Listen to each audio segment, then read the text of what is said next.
Okay hi guys, நான் எப்பயும் இந்த கோயிலுக்கு வருவேன். எப்பயும் வந்துகிட்டு இருக்கிறனால கோயில் பக்கத்திலே எனக்கு ஒரு ப்ராஜெக்ட் கிடச்சிருக்கு. நான் அப்புறம் அப்டேட் பண்ணுறேன் என்ன ப்ராஜெக்ட்னு. ஒரு வீடு கிடச்சிருக்கு, இப்போ அடிக்கடி இங்கே வரலாம்.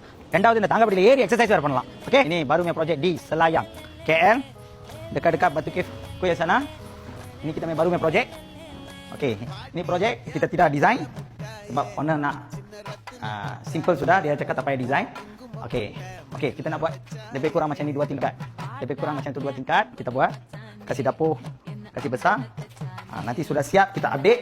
Ini dekat baru first time saya buat dekat Selayang. Selayang baru first time. Dan di atas pun bilik nak kasih besar. Okey. Ini bilik kita nak jadikan besar. Besar 5 kaki saja. Kat bawah. Contoh macam tu. Kita buat contoh macam itu, lebih kurang lah. Sebab ini saya tak ada design. Sebab itu kita tak boleh tunjuk. Okey. Ini tanda akan pecah. Kita buat baru jadikan 2 toilet. Jadi 1 bilik, 1 toilet.